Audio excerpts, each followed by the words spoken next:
আচ্ছা বলুন তো, এবারে যে 6 লক্ষ হাজি হজ করার জন্য এসেছেন, এর মধ্যে কতজন হাজির হজ কবুল হয়েছে? কতজন হাজির হজ কবুল হয়েছে? এক ফেরেশতাকে জিজ্ঞেস করছেন। দ্বিতীয় ফেরেশতা বললেন যে 6 লক্ষ হাজি হজ করতে এসেছিলেন, এর মধ্যে একজনেরও হজ কবুল হয়নি। আল্লাহু আকবার কবীরা। ধ্যান দিয়ে শুনেন, শুনেছেন কিনা কিন্তু ইনশাআল্লাহ তাআলা আপনার ঈমান তাজা হয়ে যাবে। একজন ফেরেশতা বলল 6 লক্ষ হাজি হজ করতে এসেছেন। আবার প্রশ্ন হলো 6 লক্ষ হাজির মধ্যে কতজন হাজির হজ কবুল হয়েছে? একজন ফেরেশতা উত্তরে বললেন যে 6 লক্ষ হাজির মধ্যে একজনেরও হজ কবুল হয়নি। কিন্তু একজন ব্যক্তি, যেই ব্যক্তির বাড়ি হলো দমেস্ক শহরে, যার নাম হলো আব্দুল্লাহ বিন আলী ইবনুল মুআফিক, যার নাম হলো আলী ইবনুল মুআফিক, সে কিন্তু হজ করতে আসেনি। মহান রব্বুল আলামিন সেই ব্যক্তির হজকেও কবুল করেছেন এবং তার জন্য 6 লক্ষ হাজির হজকে কবুল করেছেন। একটু জোরে বলুন সুবহানাল্লাহ। একটা অবাক ব্যাপার, একজন ব্যক্তি হজ করতে যায়নি অথচ আল্লাহ তার হজকে কবুল করেছেন। হজ করতে যায়নি অথচ আল্লাহ তার হজকে কবুল করেছেন। আবার তার জন্য 6 লক্ষ হাজির হজকে আল্লাহ কবুল করেছেন। অনেক তাজ্জুবের কথা না, যে এক তো 6 লক্ষ হাজি হজ করতে গিয়েছেন, তার মধ্যে একজনের হজ কবুল হয়নি। আর একজন ব্যক্তি হজ করতে যায়নি অথচ মহান রব্বুল আলামিন তার হজকে কবুল করেছেন এবং তার সাদকাতে, তার কারণে মহান আল্লাহ তাবারক ওয়া তাআলা 6 লক্ষ হাজির হজকে কবুল করেছেন। 6 লক্ষ হাজির হজকে কবুল করেছেন। যেমন এই স্বপ্ন হযরতে আব্দুল্লাহ বিন মুবারক দেখলেন, দেখার পর ওনার ঘুমটা ভেঙে গেল যে আল্লাহু আকবার কবীরা, দমেস্কে সেই ব্যক্তি রয়েছে, আমি সেই ব্যক্তির সঙ্গে অবশ্যই সাক্ষাৎ করব। একটু জোরে বলুন সুবহানাল্লাহ। বন্ধুগণ, প্রাণের বাবাজিরা, হযরতে আব্দুল্লাহ বিন মুবারক যখন নিজের হজ কমপ্লিট করে নিলেন, এবার আপনার নিজের সমস্ত কাজকর্ম কমপ্লিট করে ছুটে গেলেন সেই ব্যক্তির নিকটে, যেই ব্যক্তির জন্য আল্লাহ 6 লক্ষ হাজির হজকে কবুল করেছেন। সেই ব্যক্তিটা কোথাকার রহনেওয়ালা? দমেস্ক শহরের রহনেওয়ালা হযরতে আব্দুল্লাহ বিন মুবারক সেই ব্যক্তির নিকটে গেলেন। আল্লাহু আকবার কবীরা। যেমনই দমেস্ক শহরে গেলেন, দমেস্ক শহরে যাওয়ার পর জিজ্ঞেস করলেন, এখানে আলী ইবনুল মুআফিকের বাড়িটা কোথায়? আলী ইবনুল মুআফিকের বাড়িটা কোথায়? লোক যখন চিহ্নিত করে দিল যে আলী ইবনুল মুআফিকের বাড়িটা হচ্ছে অমুক জায়গাতে, হযরতে আব্দুল্লাহ বিন মুবারক তার বাড়িতে পৌঁছে গেলেন। যাওয়ার পর যেই স্বপ্নটা মসজিদে হারাম শরীফের সেহনে আপনার দেখেছিলেন, সেই সম্পূর্ণ স্বপ্নটা আলী ইবনুল মুআফিককে বলতে লাগলেন, ওগো আলী ইবনুল মুআফিক, আপনি একটু বলুন, আপনি দুনিয়াতে এমন কোন নেকির কাজ করেছেন, দুনিয়াতে এমন কোন নেকির কাজ করেছেন, দুনিয়াতে এমন কোন নেক কাজ করেছেন যে মহান রব্বুল আলামিন আপনার জন্য 6 লক্ষ হাজির হজকে কবুল করেছে। হযরত আব্দুল্লাহ বিন মুবারক তাকে গিয়ে বলছে, হুজুর একটু আপনি বলুন তো, দুনিয়াতে এমন কোন নেকির কাজ আপনি করেছেন যে আপনার জন্য 6 লক্ষ হাজির হজকে আল্লাহ কবুল করেছে। সেই আব্দুল্লাহ বিন মুবারক সমস্ত ওয়াকিয়া, সমস্ত ঘটনা যেমনই আলী ইবনুল মুআফিককে শোনালেন, যে আমি স্বপ্ন যোগে দেখলাম 2 জন ফেরেশতা মসজিদ হারামের সেহনে নাজিল হলো। এক ফেরেশতা 2 জন আপসে গল্প করতেছিলেন। এবারে 6 লক্ষ হাজি হজ করতে গিয়েছিলেন, কারো হজ কবুল হয়নি, কিন্তু আপনি হজ করতে যাননি অথচ মহান আল্লাহ আপনার হজকে কবুল করেছেন এবং কি আপনার হজকে কবুল করার পর মহান আল্লাহ আপনার জন্য 6 লক্ষ হাজির হজকে কবুল করেছেন। যেমনই এই কথা আব্দুল্লাহ বিন মুবারক আপনার আলী ইবনুল মুআফিককে বললেন, সে এত জোরে চিৎকার করলেন, চিৎকার করে জমিনে পড়ে বেহুশ হয়ে গেলেন। জমিনের বুকে পড়ে বেহুশ হয়ে গেলেন। যখন কিছুক্ষণ পরে আবার জ্ঞান ফিরল, আল্লাহু আকবার কবীরা, আল্লাহু আকবার কবীরা। হযরত আলী ইবনুল মুআফিককে এবারে জিজ্ঞেস করছেন, আল্লাহ আল্লাহ, আপনি একটু বলুন না যে দুনিয়াতে এমন কোন নেকির কাজ আপনি করেছেন যে মহান আল্লাহ আপনার জন্য 6 লক্ষ হাজির হজকে কবুল করেছেন।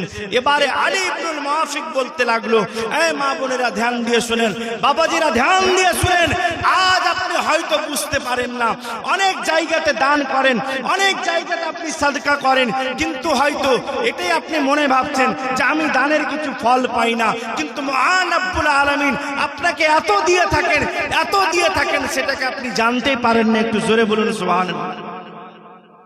এবারে আলী ইবনুল মুআফিক বলতে লাগলেন, শুনেন, আমি হচ্ছে একজন জুতা সেলাই করনেওয়ালা, যাকে আমরা নিজের ভাষাতে কি বলে থাকি, মুচি বলে থাকি। আলী ইবনুল মুআফিক একজন মুচি ব্যক্তি ছিলেন, জুতা সেলাইয়ের কাজ করতেন, জুতা সেলাই করতেন। কিন্তু আল্লাহু আকবার কবীরা, ওনার দিলের মধ্যে শৌক জেগেছিল যে আমি হজ করতে যাব। কি জেগেছিল? হজ করতে যাব। তো হজ করতে গেলে কিছু অর্থের দরকার আছে কি নাই? অর্থের দরকার আছে। অনেক ব্যক্তির উপরে তো হজ আল্লাহ ফরজ করে দিয়েছেন, এখনো পর্যন্ত নিয়তই করে। বুঝতে পারলেন কিনা? এখনো পর্যন্ত নিয়তই করেনি। আর আল্লাহ মহান রব্বুল আলামিন তাকে হজের লায়েক বানিয়ে দিয়েছেন। এখানে অনেক রয়েছে, আল্লাহ তাবারক ওয়া তাআলা যদি আপনাকে যোগ্য বানিয়ে রাখে, যত তাড়াতাড়ি হয় আপনি নিজের চোখে খানায়ে কাবার দর্শন করে আসেন। একটু জোরে বলুন সুবহানাল্লাহ। এতে কি ফায়দা? এই 2 চোখ দিয়ে যখন আপনি খানায়ে কাবাকে প্রথমবার দেখবেন, আল্লাহর নবীর হাদিস, প্রথমবার যতক্ষণ পর্যন্ত আপনি পালাক ফেলবেন না, যেটাই দোয়া করবেন আল্লাহ সঙ্গে সঙ্গে সেটাকে কবুল করেন। একটু জোরে বলুন সুবহানাল্লাহ। আলী ইবনুল মুআফিক বলতে লাগলেন, হুজুর, আমার দিলের মধ্যে একটা তামান্না যে আমি হজ করতে যাব। তা আজকে 1 দিন নয়, 2 দিন নয়, 1 বছর নয়, 2 বছর নয়, 30 বছর ধরে আমি হজের তৈয়ারি করছি, কিন্তু আমার কাছে কমপ্লিট অর্থ হচ্ছে না, আমি হজ করতে যেতে পারছি না।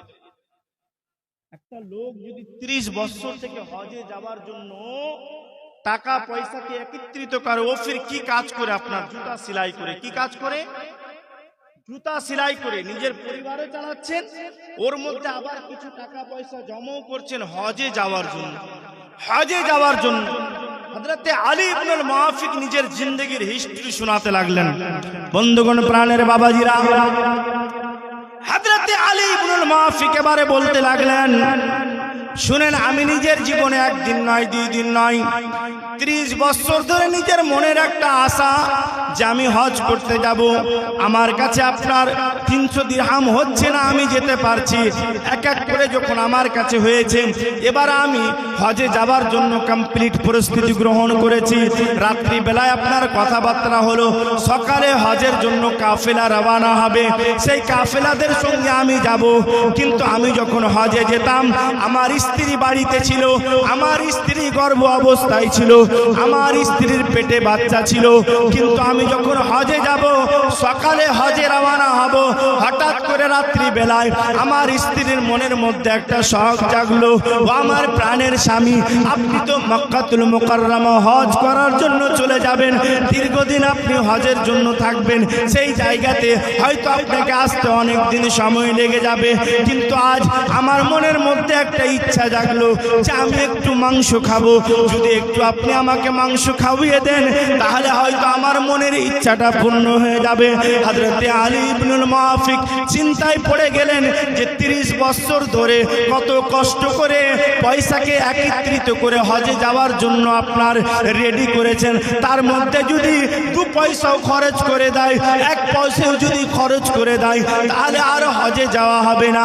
হযরতে আলী ইবনুল মুআফিক আপনার পাশের বাড়িতে গেলেন, যে পাশের বাড়িতে মাংস রান্না হচ্ছিল। আলী ইবনুল মুআফিক পাশের বাড়িতে গিয়ে বলতে লাগলেন, ওহে একটু শুনো, আমি আজকে একদিন নয়, 2 দিন নয়, 30 বছর ধরে কত পয়সা একত্রিত করে আমি হজে যাওয়ার জন্য নিয়ত করেছি। এর মধ্যে যদি একটা টাকাও খরচ করে দিই তাহলে এবারও আমার হজে যাওয়া হবে না। যদি তোমার বাড়িতে 1 থেকে 2 টুকরো যদি মাংস পাওয়া যেত তাহলে আমার স্ত্রীর মনের ইচ্ছাটা আমি পূর্ণ করে দিতাম এবং সকালে আমি হজের জন্য রওনা হয়ে যেতাম। হযরতে আলী ইবনুল মুআফিক বলতে লাগলেন, যদি একটু 1 থেকে 2 টুকরো যদি মাংস একটু আপনি দিয়ে দিতেন তাহলে আমার স্ত্রীর মনের ইচ্ছাটাও আমি পূর্ণ করে দিতাম আর সকালে কাফলাদের সঙ্গে আমি হজে রওনা হয়ে যেতাম। বন্ধুগণ, প্রাণের বাবাজিরা, হযরতে আলী ইবনুল মুআফিক যেমন কথা বলা, সেই মহিলাটা হযরতে আলী ইবনুল মুআফিকের কথা শুনে এমন ভাবে কান্না করতে লাগলেন, হযরতে আলী ইবনুল মুআফিক একটু চিন্তায় পড়ে গেলেন। হয়তো আমি একটু মাংস চাইলাম ফলে হয়তো কান্না করছে।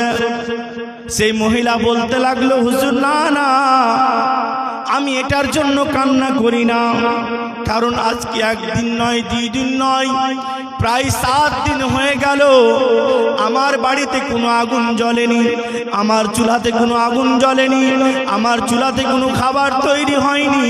আমার ছোট ছোট বাচ্চাগুলো খাওয়ার জন্য মনে হচ্ছে তার প্রাণগুলো বেরিয়ে যাবে, তার জানগুলো মনে হচ্ছে বেরিয়ে যাবে।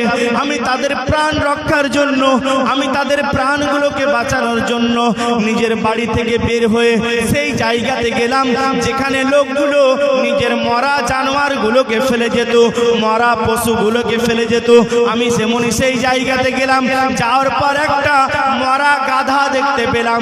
সেই গাধার কিছু মাংস আমি সেখান থেকে কেটে এনে আমার বাচ্চাদের প্রাণ রক্ষা করার জন্য তাদের জন্য রান্না করছি।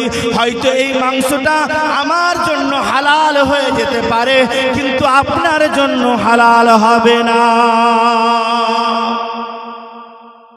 আল্লাহু আকবার কবীরা। হযরতে আলী ইবনুল মুআফিক যেমনই বাবা এ কথা শুনলেন যে একটা মরা গাধার মাংস এনে নিজের বাড়িতে রান্না করে নিজের ছোট ছোট বাচ্চার জানগুলোকে বাঁচানোর জন্য অবস্থা, আলী ইবনুল মুআফিক দিলের মধ্যে ইন করে নিলেন, আমি হজে যেতে পাই বা না পাই, আজ আমি 30 বছর ধরে যেই টাকাগুলোকে হজে যাওয়ার জন্য আমি একত্রিত করেছিলাম মহান আল্লাহকে খুশি করার জন্য, আমি সেই 30 বছরের রোজগার সেই গরিব দরিদ্র মহিলাকে দান করে দিলাম। বন্ধুগণ, প্রাণের বাবাজিরা, যেমন আলী ইবনুল মুআফিক এ কথা হযরতে আব্দুল্লাহ বিন মুবারককে বললেন।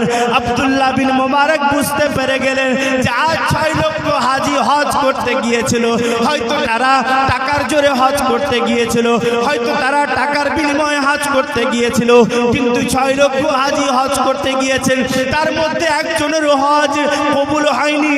কিন্তু আলী ইবনুল মুআফিক বাড়িতে বসে বসে নিজের হজকেও কবুল করে নিয়েছেন, নিজের আল্লাহকেও রাজি করে নিয়েছেন। আর আলী ইবনুল মুআফিকের সাদকাতে মহান আল্লাহ তাবারক ওয়া তাআলা 6 লক্ষ হাজির হজকে কবুল করে নিয়েছে।